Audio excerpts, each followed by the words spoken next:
very happy we have Carson Clark and Rick Trellis from the Shade Tree Commission, the chair and the vice chair. And we wanted to revisit ordinance revisions that the commission is proposing.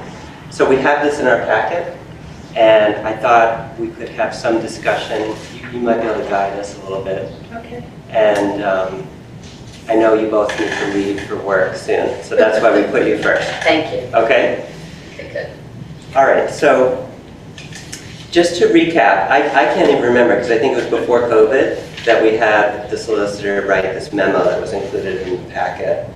And what John did in that memo was kind of pull out the pieces that he thought were doable and the pieces that maybe needed more thought.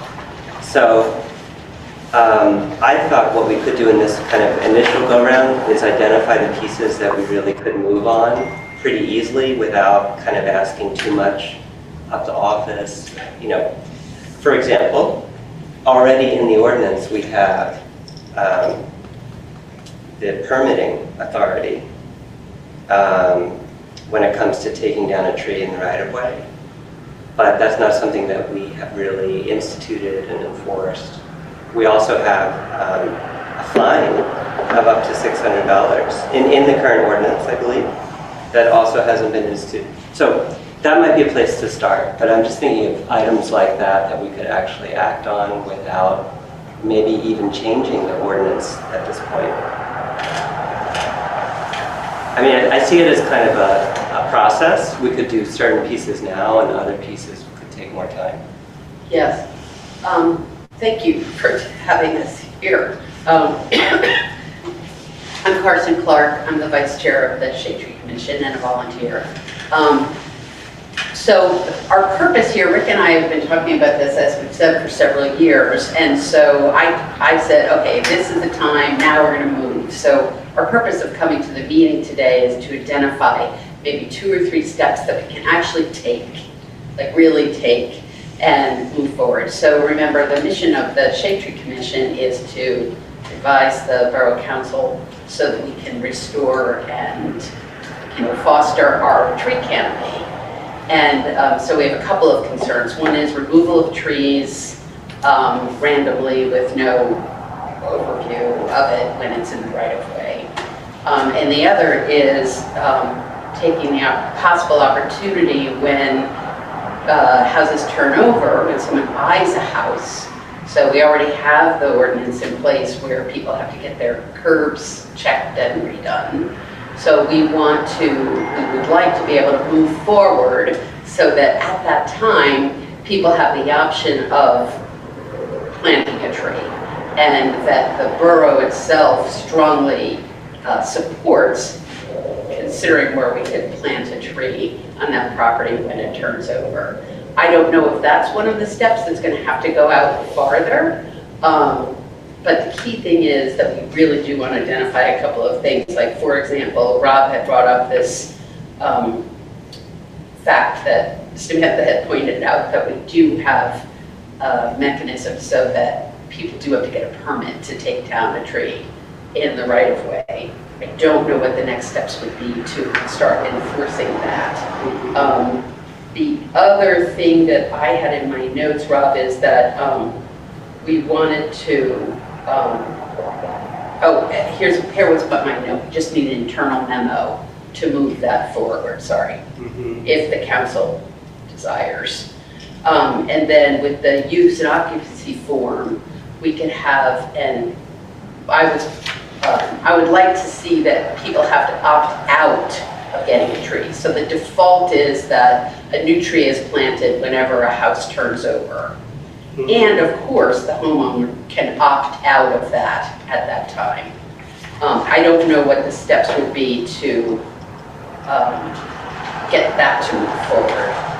Sorry, that's my thing that I don't know as well, what we need to move forward. The other thing that I just wanted to raise as an issue, which we discussed at the Shade Tree Commission on this past Tuesday night, is that when I was rereading the memo, I noticed that we have several different references that where moving forward in a use and occupancy review would require require the homeowner to go to the Shade Tree Commission and have the Shade Tree Commission give them advice on planting trees, and then wait till the next Shade Tree Commission to get permission to close, which to me seemed like that's a long time to wait to close on a house.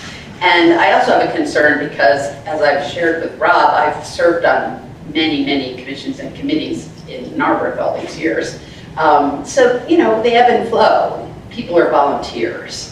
And so I just have a concern in the memo for the references that have municipal actions hinge upon this volunteer group meeting. So I want to be sure that we address in Mr. Walco's memo this issue of, oh, we have to wait for the, once the Shade Tree Commission meets and reviews it, then you wait for another. I think that would be unnecessary, especially because we always have a very competent public works department and our borough staff that we're working with. I just don't know if the Shade Tree Commission has to be the sticking point for people to be able to just move forward. And we want to, I guess the bottom line really, and then I'll stop talking, the bottom line really is, how do we plant more trees in Narberth?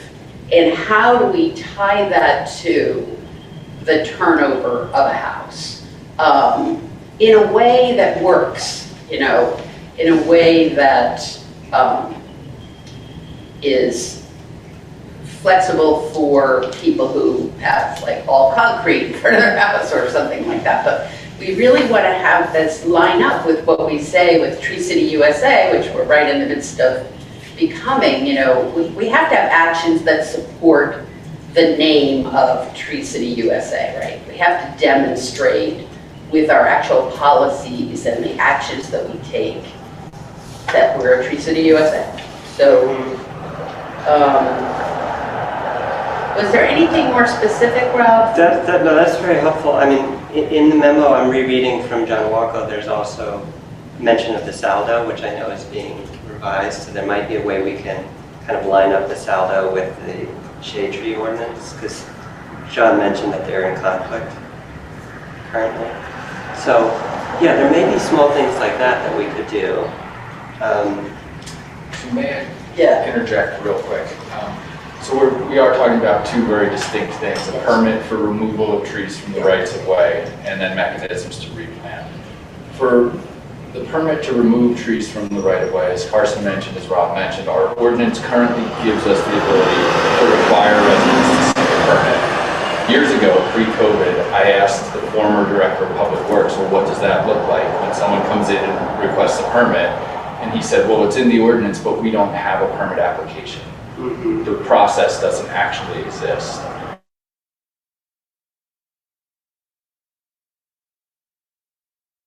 Is that something that the Shade Tree Commission needs to work on more, or is that something that can be done administratively, that can just be, you know, the ordinance, it's already there in the ordinance. I feel like the hard part is done. There just needs to be a piece of paper, and then someone has to do the work of tracking permits and following up. Yeah, that's good. Let's start with that, because that might be a piece that we could really work on. Okay, good. Yeah, so what I'd like to propose is that borough staff would work on developing that permit form and then could provide that to the Shade Tree Commission for review and final approval before we start doing it. Okay.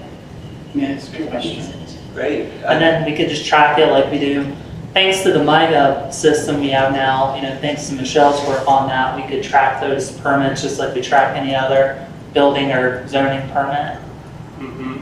And okay, I was just going to ask, so the permit would need to be approved, but not necessarily by Shade Tree Commission. Like when the permit is filed, could it be processed by staff? Yeah, so I mean, it's up to you how hands-on you want to be with that. My recommendation would be when there is a permit application that comes in, I mean, as long as it's in accordance with the ordinance, and that's kind of how any other thing in the borough works, you know, staff take the ordinance that you all create Right. and carry them out.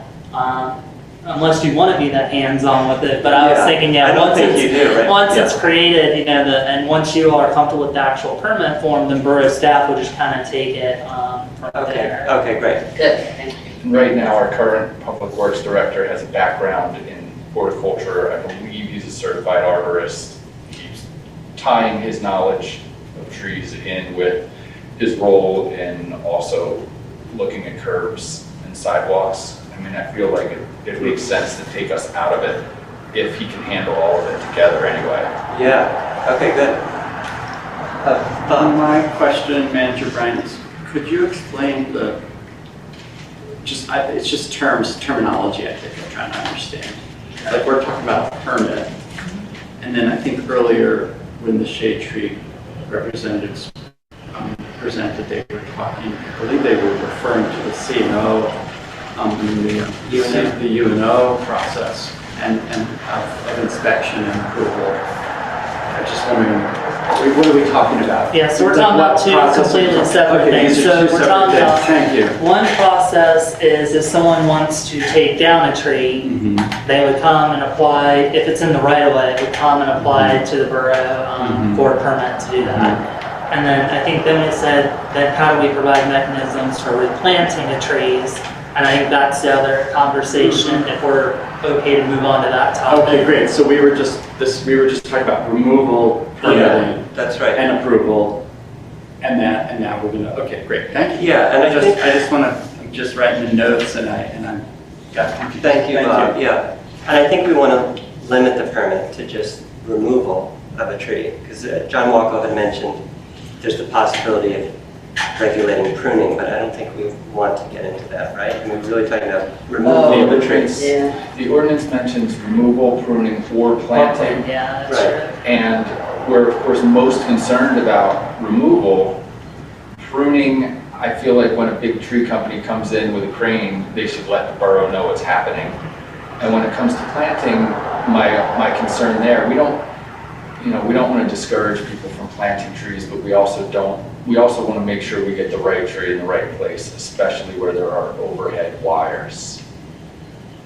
So, I think I'd like to keep the wording as it is, maybe, unless it's So that it's all of the above could be done by permit, Well, in addition to whatever else we talk about next. I think John Walko, I'll have to look at this memo again, but I think John Walko was advising not to include pruning because it was like beyond our powers or something. I'll have to look at that. But Yeah, well, we can look at that, and then, I mean, yeah, we'll look at the ordinance, which I just pulled up right now, when we craft the permit form. And like I said again, before we start doing anything with it, we want you all to take a look at it. Yeah, and okay. implement it. okay, I will say with trimming, dealing with Pico, Pico is not very good at notifying the borough about when they do their tree trimming. And that's not just here, that's every town I've ever worked for. I think they have some sort of exemption in as a utility to be able to do that without having to get permission from us. I see. Which is, unfortunate because, and not to harp, Pico is a great, been a good community partner to us overall, but when it comes to this one issue, the contractor, usually if asked one do it, they don't really go for aesthetic very much when they kind of everything just kind of gets, mowed down. So the next time I meet with our Pico person, I'm sure I'll be the 1,000th person to complain about it to them, but I will be the 1,000th person to complain to them about how their pruning process works. Okay, thank you for that. so we can work on the permit and bring it back to your committee. Okay. And then, so could we talk about the second concern, which would be, how could we better facilitate planting of trees, maybe through the UNO process?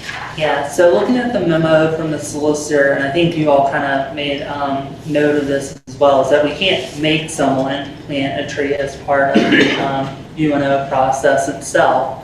However, we could add, a note or a checkbox or something onto the UNO permit if someone wants to plant a tree, or if they want to be added, I think what the solicitor recommends is if someone want to be added to the list for when you do your tree plantings during the year to have trees planted, that is certainly something that the borough could add and then notify the Shade Tree Commission when someone when they buy a new property, expresses an interest in that. The other thing that we could do, talking about the saldo, let's see here. May I ask just a quick question of you, but the Yeah. last sentence that you said, so is it possible to default to plant a tree? So that would, and people would opt out of that, With a box to check if you opt out. if you opt out. Now, unfortunately, I think, don't get me wrong, like, I absolutely want to see more trees in the borough. No, I know, Yeah, but unfortunately, I think it would have to be an opt-in, because I could see lots of situations where, just to save you all headache as well as us, where if we make it an opt-out program, when you guys go to do your tree planting, I don't know how many people you're still gonna get are gonna be like, oh, I don't remember like agreeing to that. Oh, I I'm not see. interested. I or that see. kind of thing. So, Oh, then we've okay. had orphan trees, I guess. So maybe we need a mechanism, which we have started to do before and have not followed up, where we're provided a list of all of the properties that turned over in X months. And then we physically go and, talk to the people or drop off a note or ask them to plant a tree with us. Yeah, you can do that. And like I said, and we could add an opt-in provision as Okay. well, so that you would know. Okay, thank you. Sorry to interrupt. Keep going about this all this. Wait, I'm sorry, Samantha, can I ask a clarifying question?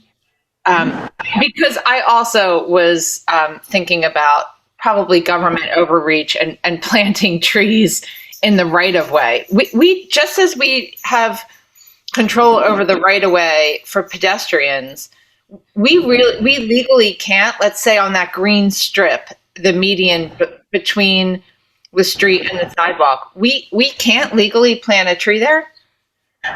Oh, we absolutely could if we wanted to, yeah. Oh, yeah. So I would suggest, like, just as we had the conversation about parking and the public good, our next agenda item is traffic calming. I actually found the old report from 2001 that cites trees as some of the best traffic calming.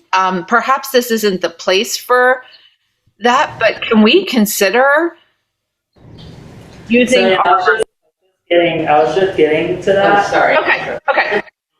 So, the solicitor does add that while, you can't make a specific part of the UNO, Borough Code, does say that council, may, with or without petition, require the planting of suitable shade trees along and upon the sides of streets.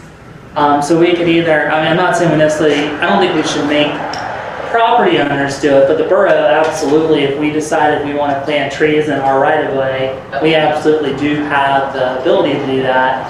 I think where at all possible, we should try to get the buy-in of the property Yes.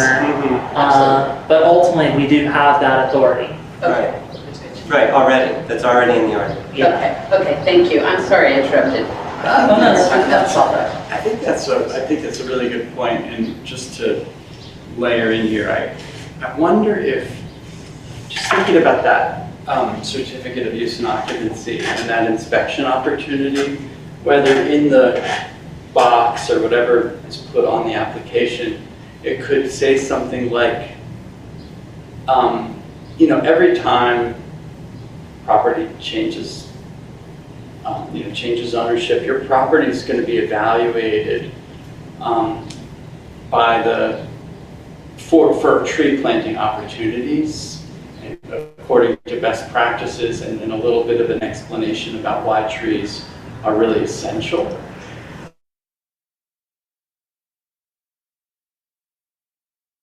The Planning Commission on opportunities on this property, and not even an opt-out or an opt-in, just an explanation like that your property has been looked at, and that the borough's really engaged in evaluating this because it's an essential part of the infrastructure, the trees, just like the curbs and the sidewalks. I don't know, just some kind of language there that really conveys more than just like, here's an opportunity to have a tree or not. Right. But really sort of, and that sets the person's listening up for sort of the next step. So I don't think we necessarily want to limit ourselves to the UNO process. Like I said, I mean, we can plant a tree anywhere, and the right of way, as Cindy, brought to our attention the conversation here.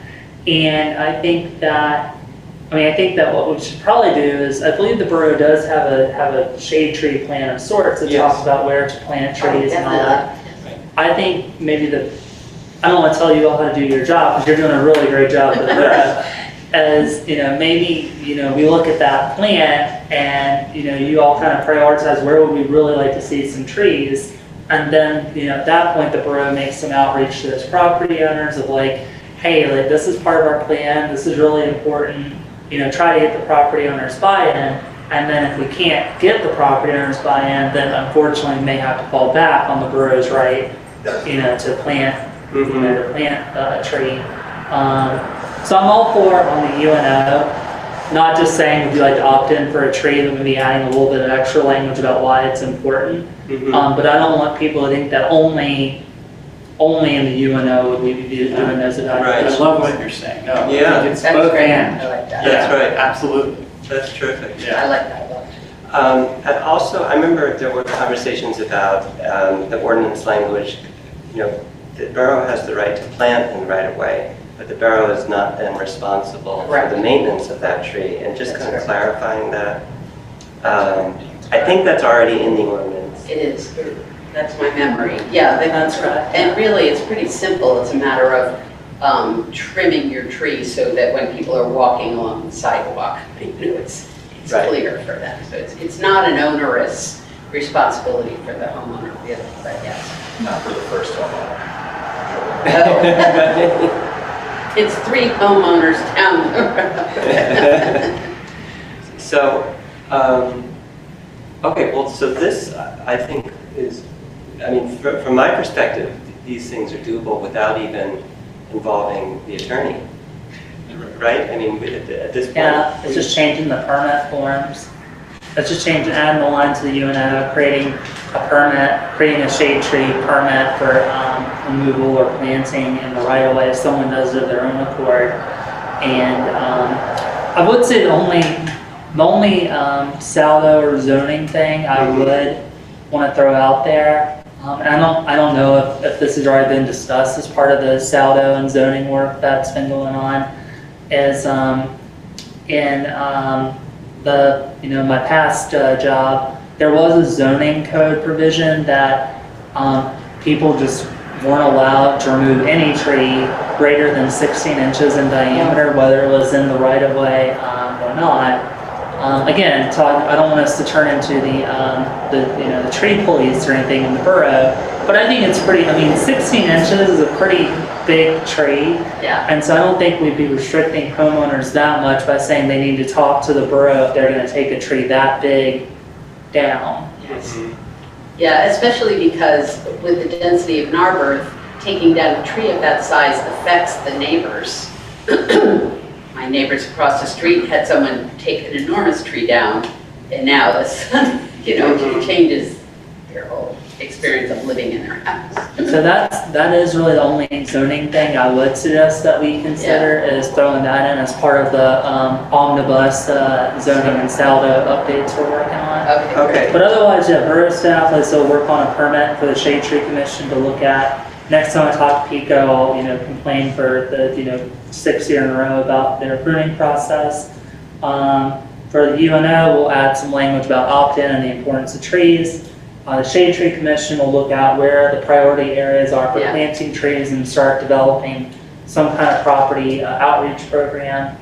And we'll get trees planted here in Borough. Yeah, and Samantha, there's one other saldo revision that John mentions. Yeah, I get where, I don't want to like kneecap him in a public meeting. I understand what he's saying. So he's saying there's a thing in our saldo that says for trees that are 6 inches in diameter or greater, that people aren't allowed to remove those. And he's saying that's in conflict with the shade trees that are to do a permit to allow people to remove trees. What I would offer to that, and he mentions it in the memo, is anything in our saldo, like council has the ability to waive. So, I mean, I'd rather keep that in there. Okay. And then, and then when the Shade Tree Commission does their statutory review of a land development application, if the applicant requests a waiver from that provision in the saldo, and if the Shade Tree Commission is willing to recommend in favor of that, then I think that's something, that could be considered. I would suggest we consider adding, again, just speaking from past experience, the way it worked in my last municipality was if you got a waiver like that, you had to contribute $300 to a tree fund. And basically the thought was, because we're giving you permission to remove this tree, the borough will then take that money and plant a tree somewhere else to make up for it. Mm-hmm. So I can also have that added to the omnibus Okay. saldo. I think that's a good idea. I'm a little concerned about that for a few reasons. One, the provisions of the saldo and an individual resident coming to us asking for a permit to remove a tree are two very different things. So I would like to I would recommend keeping them separate as possible.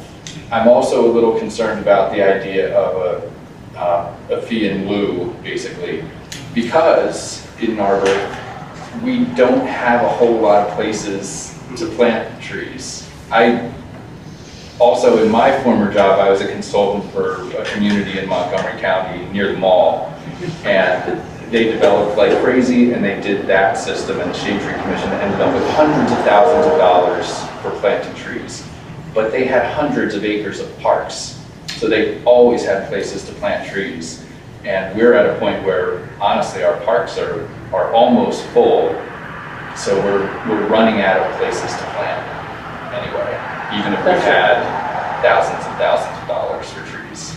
In terms of the public land. And councils may be expanding the amount of area that's available, so. Right. Wait to see a little bit. And also, potentially, the money could be used for the green fund. I don't know. It could be deposited. So, unfortunately, when you do like a fee in lieu of, Okay, it has to be it has like to be for directly Okay. related to that, yeah. Okay. So maybe, that's something we can talk about more with the saldo and continue to dialogue with the Shade Tree Commission about. But like I said, I think for today, I think we have some really great ideas that we can go ahead and move forward on. Great. Yes, thank you. Yeah. Well, this is And is it best for progress. us to, shall we just hear from you, or shall we come back to this meeting next month, or what's the best way to, what can we do to be? Do you have a sense of how long it might take to develop a permit form, or what would be So, a comfortable well, I'm not schedule? sure if, with all due respect to everyone here, it's great to see you all here, and with all due respect to you as chair, I don't know if we really need you guys Okay, back great. here. I think we can Excellent. do these, I think the things we're talking about doing, for the most part, can be between staff and the Shade Tree Commission. Okay. So over email and yeah. Okay, Yeah, great. and like I said, the zoning and saldo updates, that's an already ongoing thing that's, working its way through planning commission and then the Okay. borough council. So I think we're good. Great, Yeah. excellent. Okay, thank you so much. Okay. So Really let's appreciate your time. stay in touch, Yes, and we we'll kind of make sure these things move forward. Okay, great. Yeah. Thank you very much, Thanks, we really everyone. appreciate it. Yeah. Thank you both. Yeah. Off to the day. Oh, wait. Okay, well, now we can move on. Oh, I see we lost our, Oh, darn it.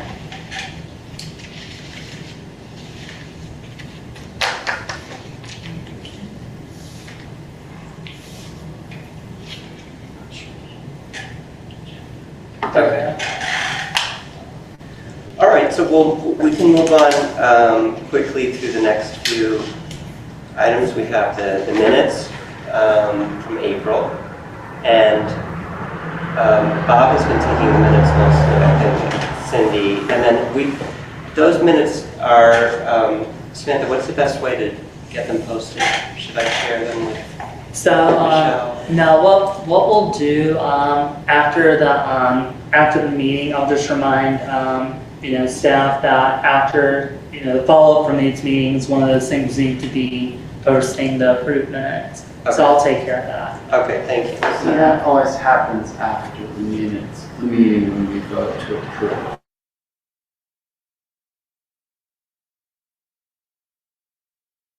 Because I don't want to post, I post draft minutes as part of the packet, but I don't want to post draft minutes as like the minutes in case anything changes between the draft and the approval.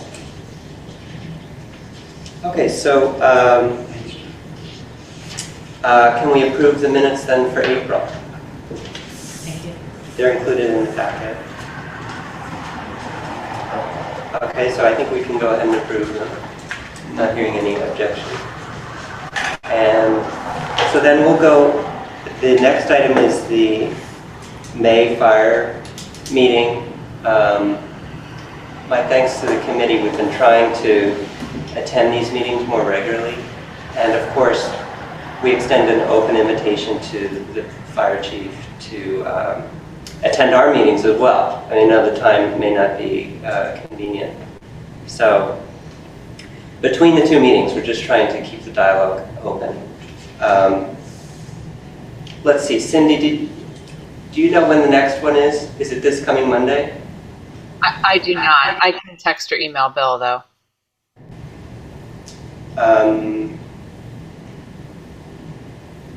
I'm sorry, is the fire marshal there in the building?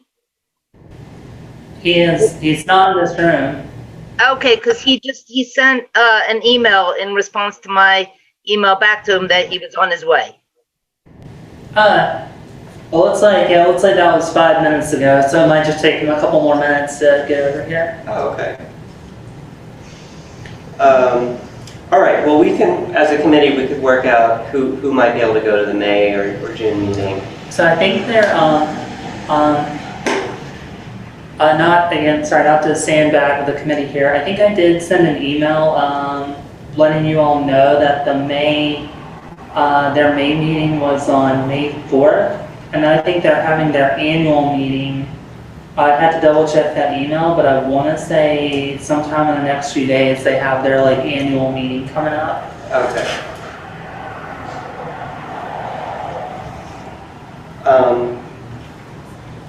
Okay, well, if Bill's coming, we can clarify the date. Yeah, true. Okay. All right, so why don't we go to the public comment then? I see there are a couple people on Zoom. There's nobody here in the room. Carol Marie, would you like to make public comment? Yes, I would. I believe that this committee recalls that over 2 years ago, the residents of Sabine Avenue submitted a petition requesting an expedited review of the ongoing problem of the one-way traffic on our street. And that petition was to add emphasis to the past 8 years of us asking for help for the problem of one-way traffic. Now, Borough Office put a counter on our street, and I believe, Samantha, it recorded 200 cars going the wrong way, and that was wow, that's way too high. Is that? Well, yeah, it did. It recorded 200 cars, but again, I think the challenge is I couldn't figure out whether those 200 cars were cars going the right way, going the wrong way, or in the parking lot of 201 Sabine. Well, so when we talked about that, one of the neighbors actually works from home in an office that faces Sabine. And he said, that number is probably not that far off because he does see a lot of cars that go the wrong way. But now park season's upon us, more kids coming. What are the specific plans in place to replace? We've asked to have 2 one-way signs replaced because as we've said to the committee, the people that we stop say, oh, I had no idea there's no signs. Now, the signs, as I've said multiple times, are at Montgomery Avenue, which is too late because they've already gone the length of the road, and at the beginning at Essex Avenue, but none the length of the street. And as you recall, we're on a slight elevation. So by the time you get to the driveway of the parking lot, you're going at a pretty fair clip.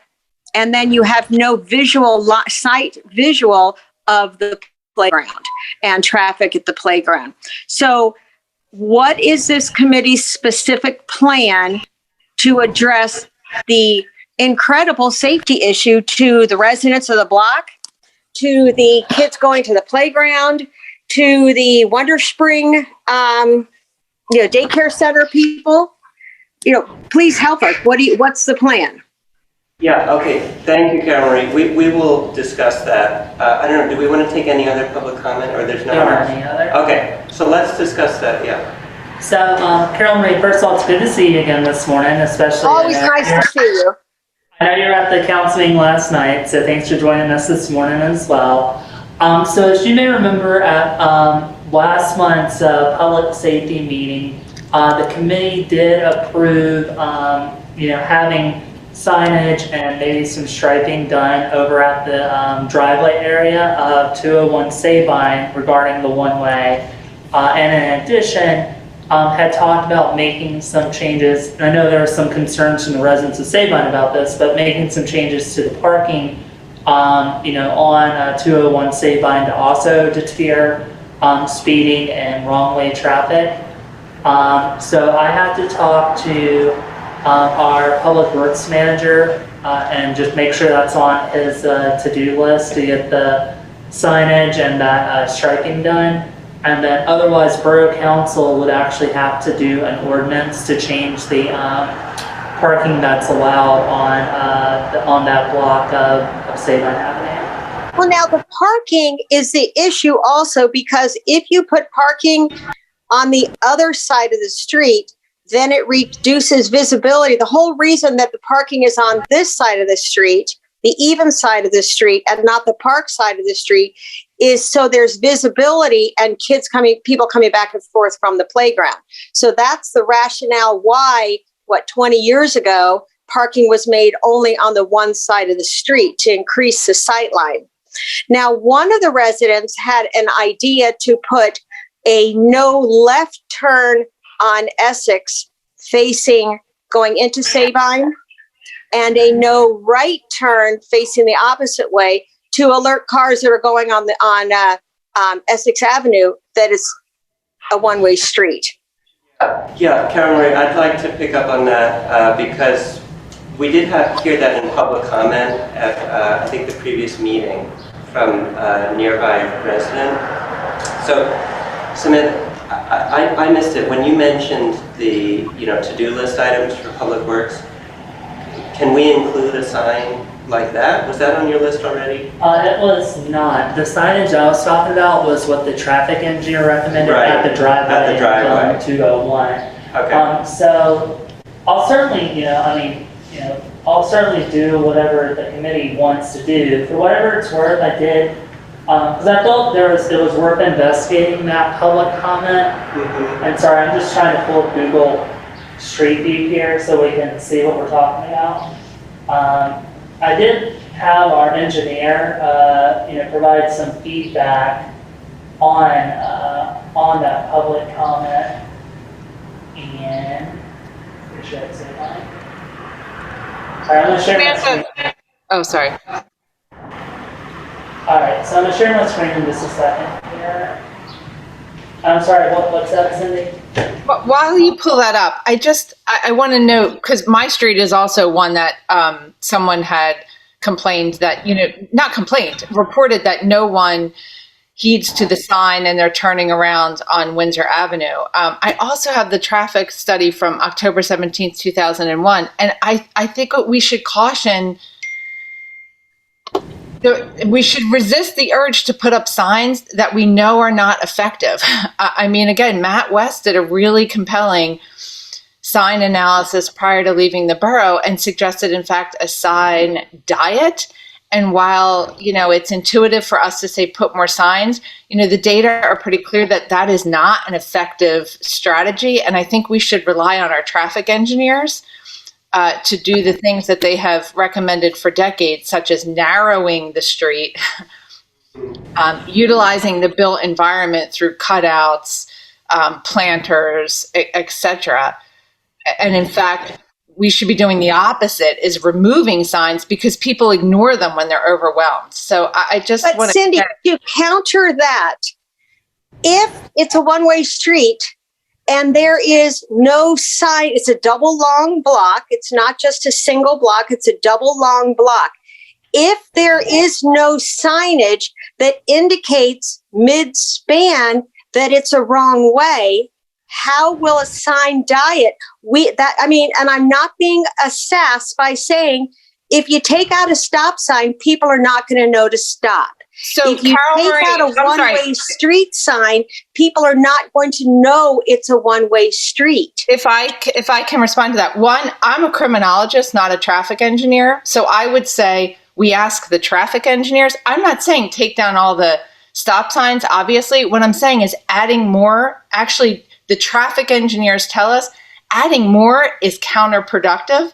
And you're not a traffic engineer. I'm not a traffic engineer. I say we ask the traffic engineers and rely on their expertise. Because look, Carol, I'm on a problem street too. I hear you. I just want to listen to the folks that do this for a living. That's also what I also think. Then the traffic engineer needs to talk to the residents, because yes, there is the textbook way to do things. Carol Bree, I'd like to defer to the manager. I'd like to defer to the manager here. Thank you. At this point, we're going to end the public comment. So we've heard your comments, and we'll take those under advisement. Thank you. So I did ask the traffic engineer, and looking at the intersection here, we come up to it because it's an all-way stop. They felt that the people that are stopped here when they come up, and they're stopped at the other side of Essex when they come up, they felt the signage that exists was visible, and that because it is an all-way stop, people are stopped theoretically before they turn. So that was their basis for recommending not to pursue that option, but again to continue to pursue the option of adding signage over at 201 Sabine to make sure people know not to turn left out of that driveway. Can you zoom up the block, please, Manager Bryant, to where the cars are parked on both sides of the street? Yeah. Just pause there for a moment. Oh, there's only one car on the left, but maybe if you go, maybe when they took it. Right. Yeah, it changes. It changes. I was trying to see if there was a condition where, when you have cars parked on both sides, it's pretty obvious that that it's a one-way street, and you can't, and because there's only enough room to go in one direction when you have cars parked on both sides, and that's really a condition that's pretty commonplace in the borough. Like I'm looking out the window here at Conway Avenue, and you know it if you're going the wrong way in Conway because all the parked cars should face the other way. Mm-hmm. So at this point, I think we know the problem. We've had the traffic engineer review it. We've had the counter. Is there anything more that we can do at this point? I mean, I think what Cindy's pointing to is infrastructure changes, complete streets. Well, I think we should move forward with the parking question, because parking is needed throughout the borough, and it serves a double duty. It provides some of that infrastructure. Well, it's not infrastructure. It is proven traffic calming, and I don't think anyone's ever suggested that it's not safe to have cars parked on both sides of the street, or we wouldn't do it. And can I weigh in here? Yeah, absolutely. So, as you know, since the beginning of the year, everybody on the committee knows we've been doing monthly traffic enforcement initiatives, and one of the areas that we recently hit was the 200 block of Sabine. I'm up there constantly. I've been up there a lot. I do foot patrols at Wonder Spring. There certainly is a lot of concern about the children over at Sabine Park as well as Wonder Spring. The one thing I can tell you, Samantha, is you're putting up those signs, and I have pictures of those signs in my phone, that those signs are clearly visible. the ones at the end of Sabine and North Essex. Now, recently we have found people that are either traveling south on North Essex or north on North Essex, and they're deliberately taking a turn onto the wrong way of the 200 block of Sabine. Now, that was addressed by the officer that was there during the traffic enforcement initiative, but we found that recently. From what I've seen so far in 4 years, and I've been up in this area a lot of time, I think if people are coming up Sabine Avenue and they're approaching that, this is just my speculation, my professional opinion, they see those signs, they're willfully ignoring those signs, and they're traveling down that street because it's a gateway to Montgomery Avenue, and that's where they want to go. So they don't want to take a left-hand turn, they don't want to go over to North Essex to the annex and bucket into Montgomery Avenue. They want to cut down Sabine Avenue, and they want to make it easy for themselves. It's basically just, it's the motorists doing it deliberately. So I feel, in my opinion, now there's nothing really that's going to stop that mindset unless it's strict traffic enforcement. You have to go out there and you have to issue citations and get the message out there to the public that there's going to be zero tolerance for people that are going to try to go from all the way from North Essex to Montgomery Avenue. That's what we've seen so far. So, you know, we understand about traffic studies. We're all for traffic calming. Believe me, I'll do anything about traffic calming, fully support it.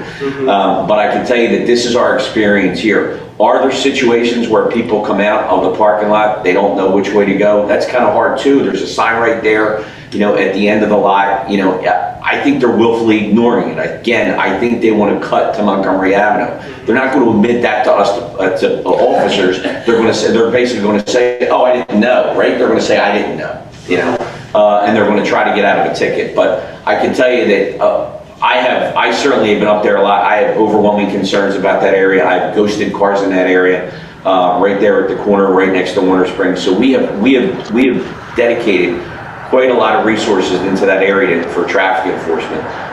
There is no doubt that there is speeding going from North Essex to Montgomery, because I think people realize that they are going the wrong way and they want to get through it before they get caught. And that's what's going on. Yeah. So they want to get through it before they get caught. There's also concerns about speeding going from Montgomery down to North Essex. And that's a concern as well too, even though they're going the right way. It is a long block. There is a lot of area for momentum and speed. Yeah, thank you, John. Appreciate it. You know, so clearly, there's a need for traffic enforcement signs, but as Cindy says, there's also kind of a third option that we haven't yet fully explored, which would be more kind of infrastructure. So and there's also the parking possibility. I mean, so I'm just thinking, I much prefer that we go in the direction Cindy's pointing to. Like, if there's a bump out of Montgomery Avenue and Sabine Avenue that just narrows that street, that's going to slow cars down a lot as they enter northbound, westbound. Rob? But look, it's a 3-lane street. There's some parking on one side, there's a travel lane in the middle, and there's a whatever it is on the other side, where no cars currently park. And I can't imagine, I'd like to hear if anyone has ever had an experience where they drive where, I just can't imagine. I know that we all drive slower when there's cars parked on both sides of a 3-lane street and there's only one travel lane.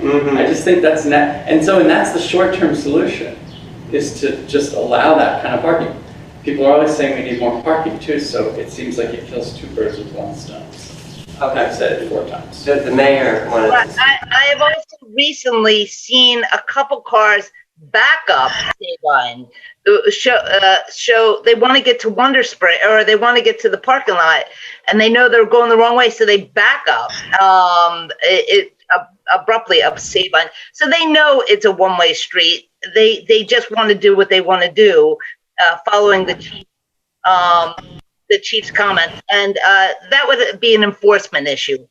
But they know they're going the wrong way. They just don't care. Okay, so maybe to move us forward on this, I also want to note lastly, and we can talk more about it 5.4, but as I've told the committee, and I think I've tried to share with the public, is, this also isn't end-all be-all. It's not like we're going to say, oh, we did this one thing and now we're never going to talk about it ever again. Right. I think it's going to be a continual, monitoring of the situation, and if further changes are warranted, then we'll certainly, consider them. But I think that what I would like to recommend this morning is permission of this committee to have the solicitor draft up an ordinance to legalize parking on both sides of that block of Sabine Avenue that can then get presented to Borough Council for consideration. Directing the Public Works Manager to install signage and striping per the traffic engineer's recommendation at the 201 Sabine property. And then just my gratitude and request for any resources, the police can continue to bring to, to enforcement in that area, as the chief already mentioned. Mm-hmm. Okay, that sounds good. Okay, Cindy, do you agree? Yeah, I do. I mean, I definitely, yes, I agree that we should be focusing on the built environment and utilizing the recommendations of the traffic engineer. Okay, all right, thank you. So we'll move forward with that. So we do have these other traffic concerns under section 5 here. So maybe we could group some of these together. I don't know. What would Well, I guess, easiest? I think unfortunately, I know some of these have had, like I know the mayor expressed a concern about Margaret Ave, a few months back.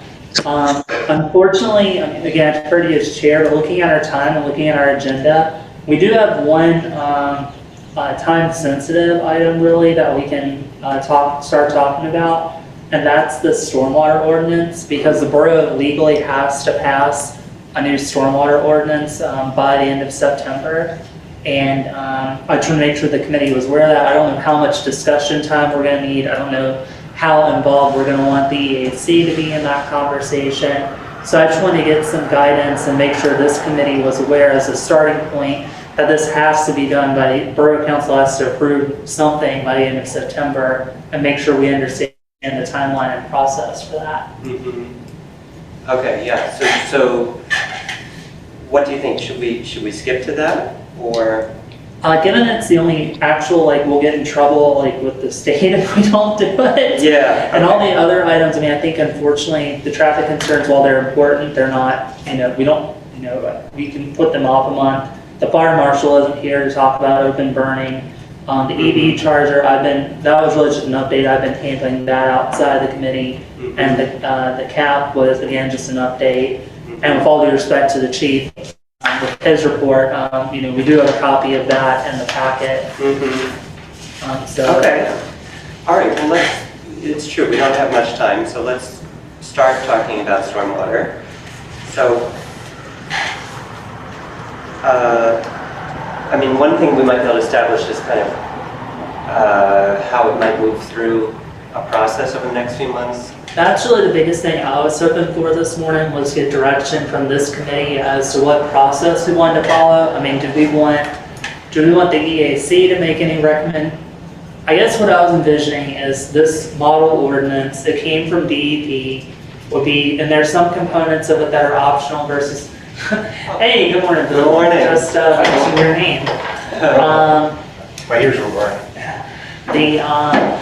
The model ordinance from DEP, I envisioned submitting that to the EAC for comment. It would then come up to this committee with comments from the EAC. This committee would then review those comments and then incorporate any comments of its own, and then it would go to Borough Council for consideration. So if the EAC looked at it in June, this committee would look at it in July, Borough Council would consider it for advertisement in August, and then Borough Council would adopt in September. Okay. Yeah, that sounds doable. I know that so the borough engineer would put together this model, or is that how that works? He already has it. It's already ready to go. Again, like I said, it actually came from DEP. And it does have optional components that I think we're going to want to make part of it that talk about green infrastructure, which I know has been important, to Borough Council and to what we're trying to do in the borough. So what's coming from DEP is a draft ordinance, not comments on our previous submittal. Correct. Okay. Okay. So, yeah, I know there's been discussion in the EAC about how to make the stormwater requirements even more strict. And so I'm not sure if the borough engineer is able to recommend, Yeah, so- examples from other communities that have tried to be more green in this way? So I guess the challenge for me is, like I said, I mean, the ordinance, DEP does have suggested language regarding green infrastructure. And I imagine, I mean, Eric would know better, the borough engineer would know better than me, but I imagine most municipalities are probably going with that language. But I can certainly ask him that question, Can you yeah. just say like what the name of the ordinance is, so for a placeholder, like what the, is this It's the whole, the- it's the whole entire stormwater ordinance, or is it just It's the entire specific stormwater amendment? ordinance. So Okay. borough has, yeah, DEP has a model stormwater ordinance that all municipalities need to, in some form or fashion, approve by September 2022. Thanks for repeating it. Absolutely. Okay. And so I think what you did, Samantha, is you pulled out the green infrastructure pieces and shared with the committee. So we could maybe what we could do, Bob and Cindy, is look at that email that Samantha shared with us for the next meeting, so that for our June meeting, that would keep us on track, right? For our June meeting, we could be discussing that. So Samantha suggests that you go to the EAC in June and have the committee look at it in July. Yeah, okay, Is yes. that, can we just go with her? Yeah, let's do recommendation on that. Okay, so that gives us time to kind of get up to speed on Yeah. green infrastructure. Okay, So we'll have 2 months then. Yeah. To look at it okay, that's good. and discuss it with the EAC. Okay, so I think that's good. And then again, I defer to you as the chair. I know we're right at 9 o'clock now. Our fire marshal is with us now. Yeah. If we want to talk about confirming when the, it should be pretty quick to confirm the fire company upcoming meetings, and then see if we want to talk about open burning. Yeah, okay. So Bill, could you tell us, is there an annual meeting of the fire company coming up? It was October 20, or August, or April 28th. Oh, okay, so you're right. So the annual meeting was April 28th, and then the monthly meeting was May 4th. Or is it? Okay. Okay. The meeting is the first Monday of every month, except for June and July. June, July, and August. Are they okay. canceled that month, or they do? I'm sorry, they're canceled July and August. Oh, okay, so the next meeting would be the first Monday. First Monday in June. At 8 o'clock? At 8 o'clock in the Kelly meeting room. Okay. Thank you. And the postcard should be going out. Yeah, I hope we're still getting it. Yeah, so I did, yes, I did get the postcard, so yeah, so thank you for sending those to me. All right, yeah, thank you for that. We're trying to send a representative to these. And we appreciate that. And we also, always welcome you to join us here, when you can. So we did have this one item, maybe we could discuss very briefly, this open burning. Yeah, thanks for joining us this morning, and thanks as well for the email comments, just to make sure, we kind of have on the public record. I had, we had received a concern, as I mentioned in the packet. The mayor actually brought to our attention a concern from a resident about smoke from a fire pit getting on their property. And, myself and the fire marshal had reports from the mayor, like, well, there's nothing with the regulations or lack thereof there's really nothing the borough right now can do about it. And both, not to put words in your mouth, but I felt me and you both expressed a concern with that lack of regulation in the borough for fire pits. I had then provided some sample ordinance language from my previous work. And my understanding from the fire marshal recently is that through the fire code that the borough already has, through the, as part of our usual, like our building code and all that sort of thing, a number of those provisions are already in there. Yes. And so, and then, sorry Bill, I'll let you go right after this, is the fire marshal's position is, given how dense the borough is, that, the borough should consider a permit in addition to those regulations was it a permit or was it just no burn? I'm sorry, I'll let you talk about The prior to going to the international codes, when the borough had its own standalone fire prevention code, open burning was prohibited. And so it took all the question work out. We got dispatched, the fire department got dispatched to a somebody burning in a fire pit, somebody burning logs in their yard that were their yard waste.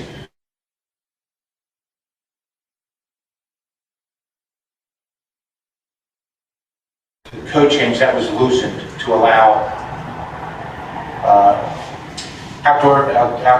portable outdoor fire pits, and I mean, quite honestly, and recreational fires, in my opinion. We had a fire last March 13th, 2021 that damaged 150 feet of fence, completely destroyed, actually destroyed 150 feet of fence, destroyed three sheds, damaged another shed, damaged siding on a house, damaged a garage due to a outdoor fire. And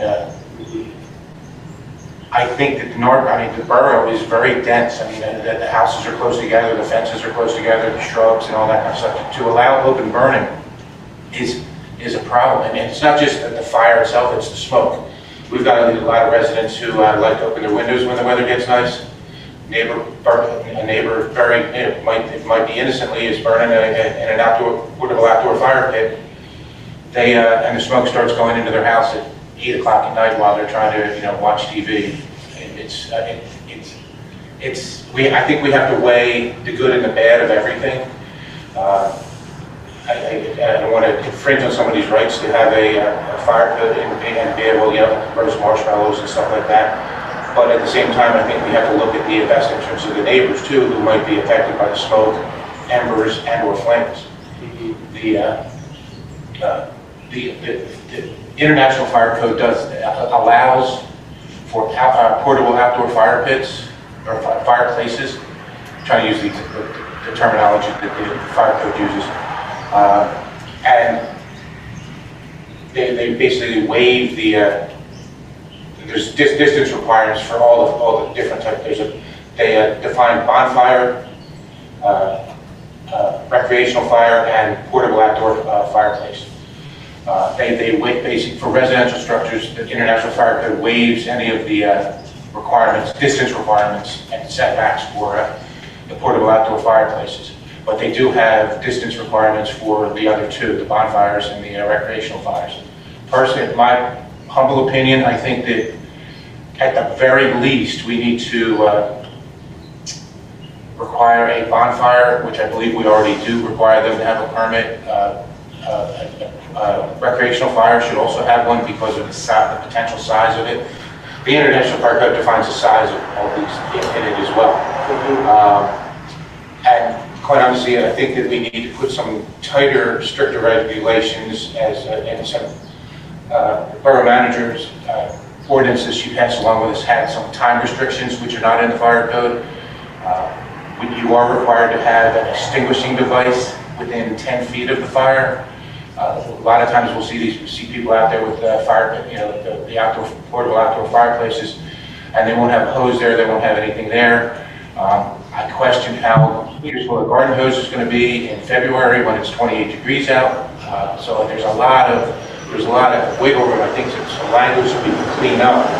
And as much as I would love to see a standalone ordinance, I think if we just made some amendments or additions to the language of the International Fire Code, I think that we could get a better handle on this. And the mayor received one complaint. I can tell you that the fire department receives many more than that one.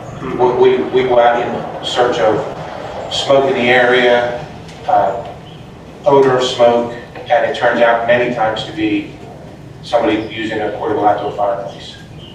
And we, and as the police department can well attest, they're with us side by side. And a lot of times people get defensive when we show up. Portable outdoor fireplaces are supposed to be used with manufacturer's recommendations, which means if it has a lid or a screen top, it should be in place. A lot of times that was thrown in the trash first thing as soon as it came out. It never came out of the box.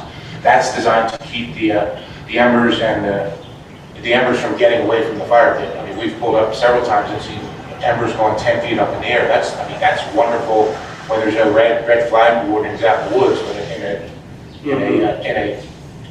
municipality or community as dense as the borough, that can be a problem pretty quickly. If somebody doesn't have the leaves cleaned off their roof from the previous fall, all it takes is a single ember to land up there and get them smoldering. So it's like, there's a lot of things to consider, and I offer my assistance with any decisions that you would like, any avenues you'd like to pursue.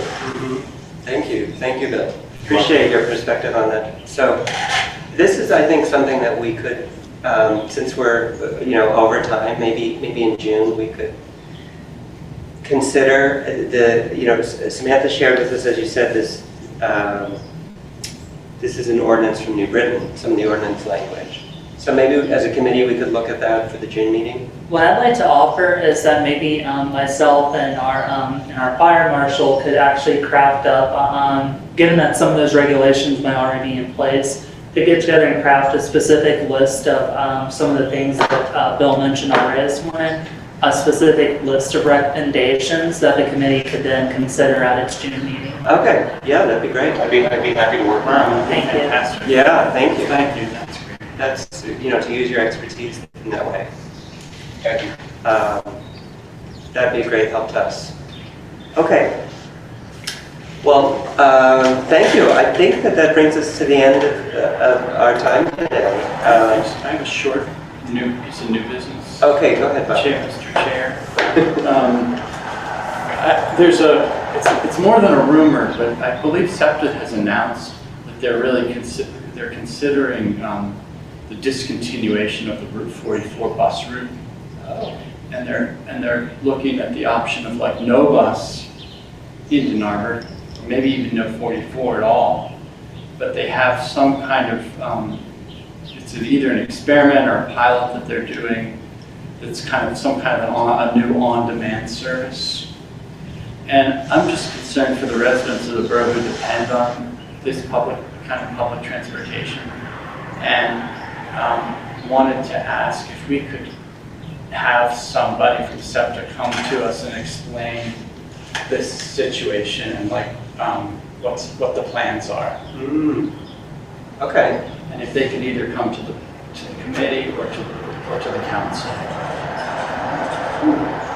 I'll do it at the committee. Yeah, I would be very open to that. And I believe I have a contact for that. Do you have it? So Michelle Carroll, to her credit, actually has been in dialogue with SEPTA on that issue to get more information. I can talk to Michelle and we can see about reaching out to that person to see if SEPTA would be willing to do that. And I mean, if they could schedule as soon as possible with our council or with this committee or with some committee, I mean, just at least public, so that this doesn't go around us just SEPTA say so on their website and rumored, and I just think it'd be good for us to have some representation of what's going on. Okay, good. Because it would be a major loss for us, and I don't think we've been able to express that as a community. Okay. Thank you, Bob. So I think we can adjourn, and we will pick up the first Friday of June at 8 a.m. Great. Okay, thank you all.